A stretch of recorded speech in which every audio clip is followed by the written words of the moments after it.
Selamat pagi saudara-saudara, karena kami akan mempresentasikan mengenai karya ilmiah yang sudah kami buat mengenai pengaruh konsentrasi gula terhadap kerja ragi. Tim kami terdiri dari 3 orang, yaitu saya, Daniel Tengana, Afida Puandi, dan Tamar Tanoto.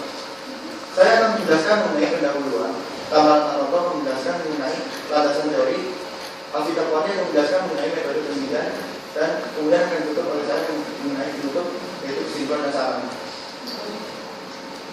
Sekarang kami memulai bagian dari latar belakang.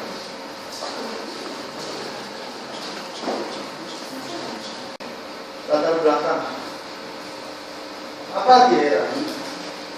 Ragi itu merupakan sebuah mikroorganisme eukariotik yang berada pada bentuk jamur ataupun bumi. Dan ragi itu melakukan fermentasi dari pengaruh beberapa faktor. Faktor-faktor tersebut adalah suhu, tingkat keasaman, konsentrasi gula, dan sebagainya. Pada kali ini kami menggunakan konsentrasi gula terhadap pengaruh kerja ragi. Kenapa kami mengambil konsentrasi gula sebagai dalam metode penelitian kami? Karena gula banyak digunakan dalam proses fermentasi oleh orang. Sebagai contoh adalah roti. Roti memerlukan gula dan ragi untuk fermentasi agar roti itu mengembang. Lalu selanjutnya adalah rumusan masalah. Pada metode penelitian kami membatasi masalah-masalah menjadi bagaimana pengaruh konsentrasi gula terhadap kerja ragi. Lalu tujuan penelitian kami adalah mengetahui pengaruh konsentrasi gula terhadap kerja ragi dan konsentrasi gula yang optimal sesuai dengan kerja ragi tersebut. Selanjutnya akan dijelaskan oleh Tamara dari bagian dari landasan teori. Saya Tamara akan menjelaskan bagian kedua, yaitu landasan teori.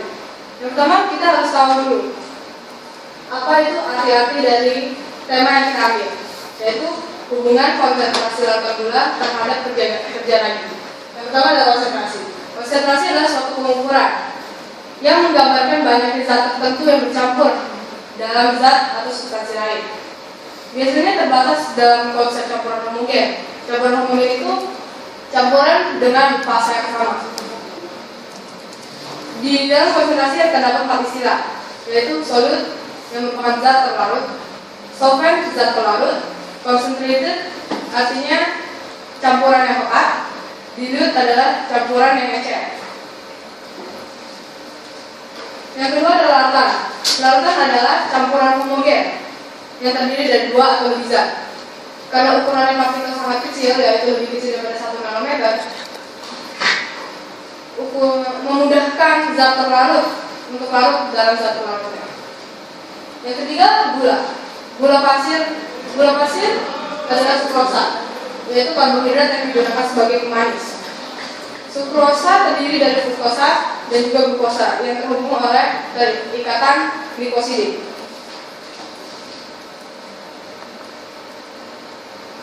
Lalu kamir adalah uni, uniseluler dan sederhana. Bentuk umum kamir untuk membuat kue adalah Saccharomyces cerevisiae. Kamir seperti jamur lainnya membutuhkan oksigen untuk respirasi aerobik. Mereka membentuk energi dengan memfermentasikan gula dan karbohidrat untuk memproduksikan karbon dioksida dan juga etanol. Jika ragi disuplaikan oleh oksigen, koloni ragi ini akan tumbuh 20 kali lebih cepat daripada tanpa oksigen. Lalu hubungan konsentrasi gula dengan ragi itu adalah seperti yang tadi dijelaskan, saat kamir disuplai dengan gula dan oksigen, koloni kamir akan tumbuh 20 kali lebih cepat. Saya mengutip dari Winarko dan kawan-kawan, mekanisme larutan gula dalam menghambat pertumbuhan mikroba adalah dengan cara mendehidrasi. Jadi gula itu bukan hanya mempercepat pertumbuhan ragi, tapi juga dapat menghambat.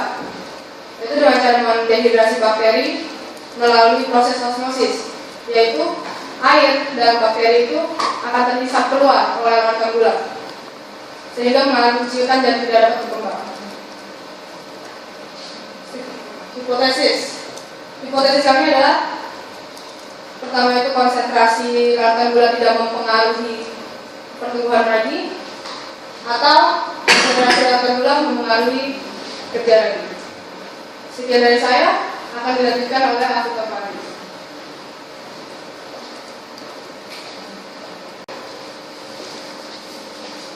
Nah, selanjutnya saya adalah kita. Saya akan mempresentasikan mengenai metode penelitian yang kami lakukan. Dalam metode penelitian kali ini, kami menggunakan pendekatan penelitian yaitu kuantitatif. Kenapa kuantitatif? Karena yang kami ukur adalah waktu dari ragi untuk bereaksi. Kemudian variabel penelitian. Variabel bebas dalam penelitian ini adalah konsentrasi gula. Karena konsentrasi gula yang diubah-ubah dalam penelitian kali ini. Kemudian variabel terikannya adalah ragi instan. Karena jumlah ragi yang kami gunakan untuk setiap penelitian adalah sama. Selanjutnya, waktu dan lokasi penelitian. Kami melaksanakan penelitian di kondominium Golf Karawaci pada pukul 12 hingga pukul 15 waktu Indonesia Barat. Selanjutnya, teknik pengumpulan data. Pada penelitian kali ini, kami mengumpulkan data dengan metode observasi, yaitu mengamati waktu yang dibutuhkan oleh ragi tersebut untuk menghasilkan gas karbon dioksida. Nah, pelaksanaan penelitian.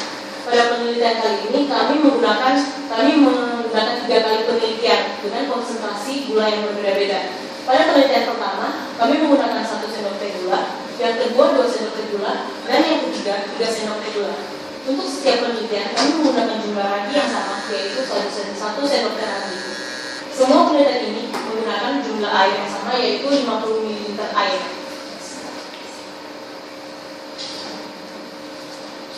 Nah, ini penelitian yang pertama, yaitu ini penelitian yang kedua, 2 sendok gula pasir, selanjutnya. Yang ini penelitian ketiga, 3 sendok gula pasir. Ini bisa dilihat gambarnya. Ini merupakan keadaan awal dari masing-masing campuran yang kami gunakan. Nah, setelah didiamkan selama 1 jam, maka kita bisa melihat di sini timbul gelembung-gelembung gas. Gelembung-gelembung gas ini merupakan gelembung gas karbon dioksida yang merupakan hasil reaksi dari gula dan juga ragi. Selanjutnya, setelah didiamkan selama 4 jam, maka gelembungnya semakin banyak. Ini adalah penelitian yang pertama dengan 1 sendok teh gula. Ini adalah kedua dengan 2 sendok teh gula. Dan yang itu adalah yang ketiga 3 sendok teh gula. Bisa dilihat di sini jumlah gelembung gas yang paling banyak itu adalah di penelitian kedua. Seperti yang telah disebutkan oleh Pak Mara tadi, bahwa konsentrasi gula itu bisa untuk mempercepat reaksi antara ragi dan gula, tapi juga bisa menghambat reaksi antara ragi dan gula seperti yang terjadi pada penelitian ketiga jika jumlah konsentrasi gulanya terlalu banyak. Nah, proses yang terjadi. Gimana sih proses yang terjadi pada saat pembentukan garam gas karbon dioksida itu? Ini ada videonya.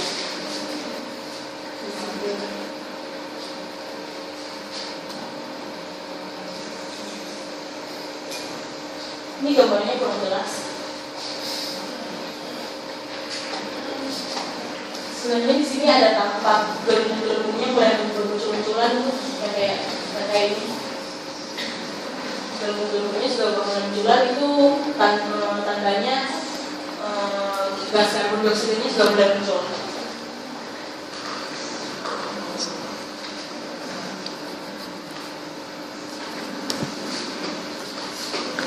Pada saat gas karbon dioksida yang sudah mulai muncul, kita harus mematikan stopwatch. Proses yang terjadi yang pertama, untuk 1 sendok teh gula itu waktu yang dibutuhkan adalah selama 969 second. Kemudian dengan 2 sendok teh gula 725 second, dan untuk 3 sendok teh gula 986 second. Bisa dilihat di sini data-datanya. Waktu yang paling cepat itu adalah waktu penelitian yang kedua dengan jumlah ragi 2 sendok teh dan dengan jumlah ragi 1 sendok teh dan gula 2 sendok teh.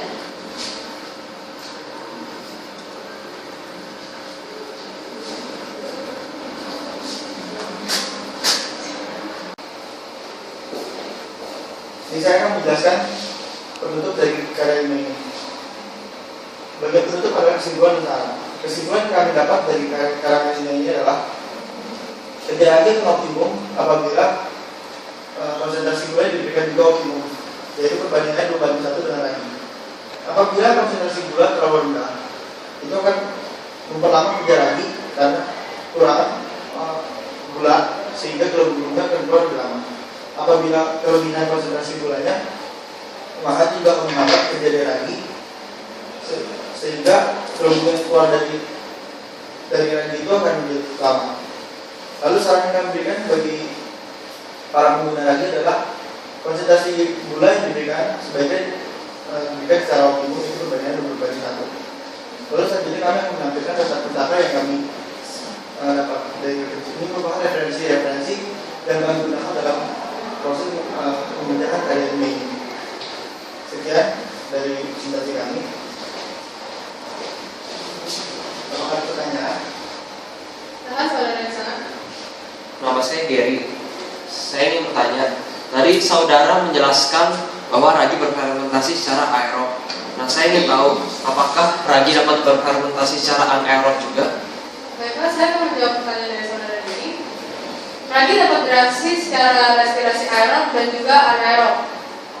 Perbedaannya hanya dengan menggunakan oksigen dan tanpa oksigen. Pada respirasi aerob, ia menggunakan oksigen. Dengan adanya oksigen tersebut, fermentasi yang dilakukan dengan ragi akan menjadi 20 kali lebih cepat, seperti yang saya telah jelaskan tadi. Apakah hal itu yang menjawab pertanyaan? Ya, baik, terima kasih. Terima kasih. Kalau saya lagi, ya silakan saudara. Nama saya Jennifer, saya mau bertanya, bagaimana pengaruh ke konsentrasi sukrosa terhadap konsentrasi etanol yang dihasilkan? Saya akan menjawab pertanyaan dari saudara Jennifer. Pertanyaan Anda akan saya jawab itu adalah respirasi anaerob. Saya akan menggambarkan reaksi dari respirasi anaerob tersebut.